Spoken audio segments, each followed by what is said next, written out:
Assalamualaikum everyone, hope you all are doing great. আজকে আমরা একটা টাইপোগ্রাফি দেখব।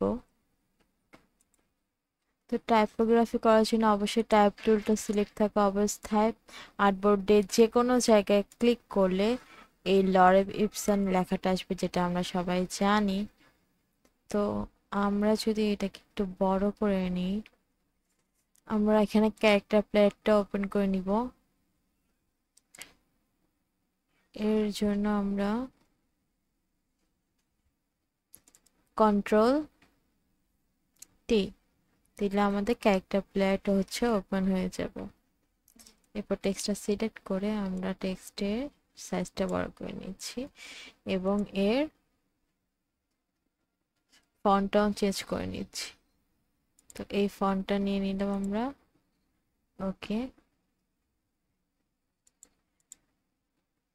একটু বড় করে নিব।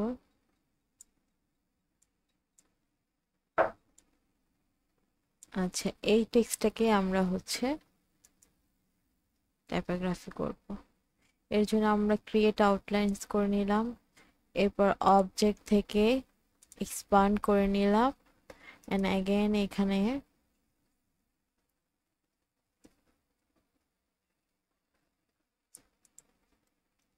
অবজেক্ট থেকে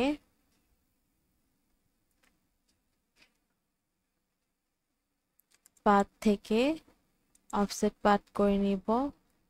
ওকে, এটাকে নান করে দিব।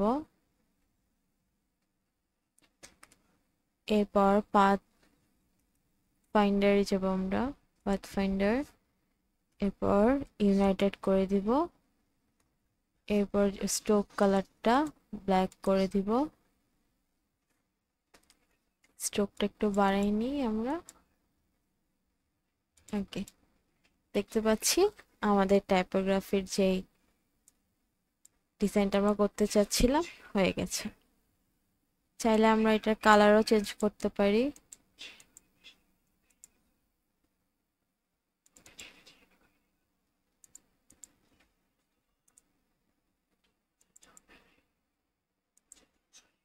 ওকে,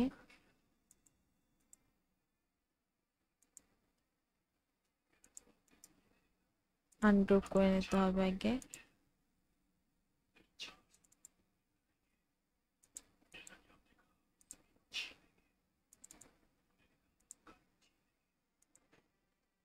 ওকে, যে টেক্সটের কালার চেঞ্জ করতে চাই, যেহেতু আমরা এটাকে ক্রিয়েট আউটলাইন করে দিয়েছিলাম, তো আমাদের প্রত্যেকটাকে এক একটা করে কালার চেঞ্জ করতে হবে।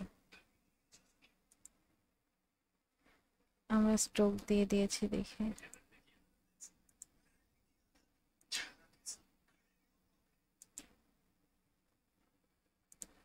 এটা এমন হবে, প্রত্যেকে একসাথে সিলেক্ট করে নিয়ে করতে পারি।